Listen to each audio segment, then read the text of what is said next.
Venezuela is facing its worst economic crisis in decades. There are food shortages and water outages that have sparked rioting across the country. Inflation is estimated to be the highest in the world at around 500% and rising. Worse still, infant mortality is rising by 20%.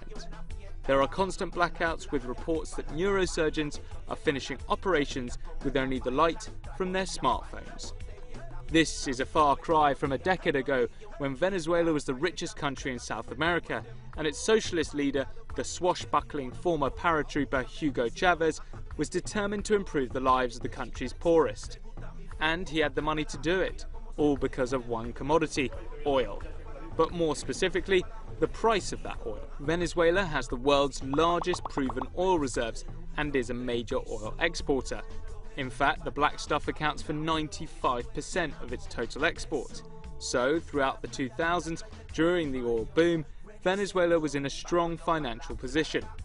However, all that changed in 2014. Following Chavez's death a year earlier, the oil price that the government was so heavily dependent on dropped by half in 6 months.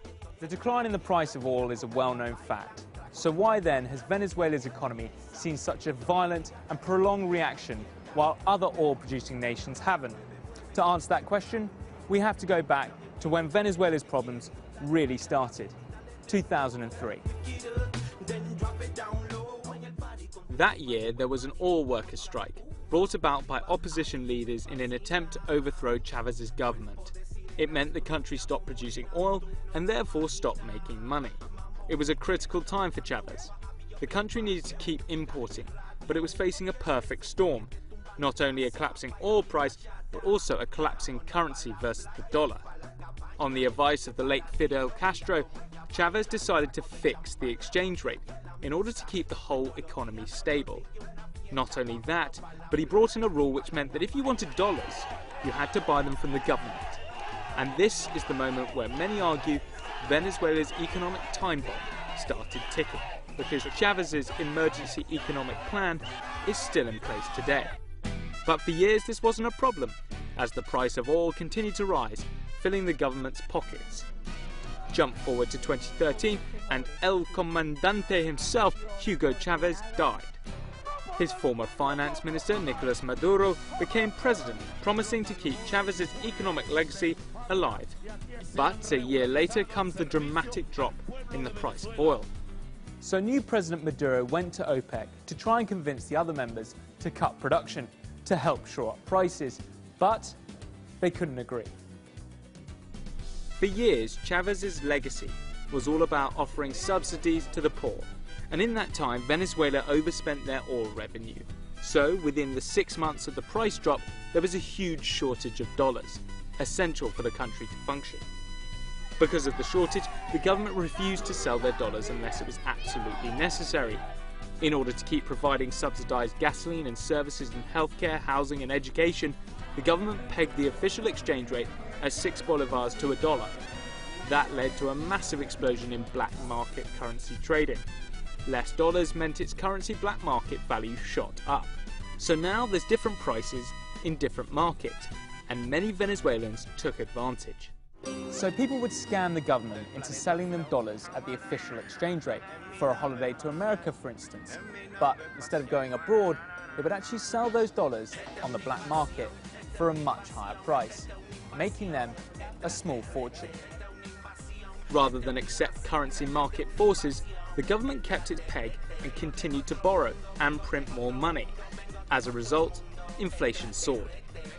To hide how bad the economy really was becoming, the government stopped reporting inflation data, but across the country the price of goods continued to rise, and price controls did little to help. Now, in 2016, Venezuelans are facing a situation akin to the Weimar Republic in Germany. Store owners are weighing money instead of counting the notes. And not only going up in price, but staples such as rice, milk and consumer goods like toilet paper and condoms are also becoming a rarity, leading to people standing for hours in long lines at stores. under pressure to act, President Maduro has brought in new measures. School days and office hours have been cut, borders have been temporarily closed to stop smuggling, and the 100 Bolivar note has been taken out of service, and new higher denominated notes are being introduced. Even more poignant, Christmas toys have been seized from big retailers and distributed to the poor. And throughout the economic and political turmoil, of course, Venezuela is still exporting billions of dollars worth of oil, but it's not enough to help pay for the government's ongoing subsidies. Some are hoping that OPEC's recent agreement to slash production will keep pushing oil prices higher.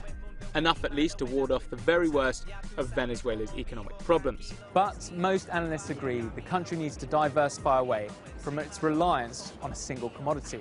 And ultimately, it's up to the country's lawmakers to agree on how best to implement those much-needed reforms in order to bring about change.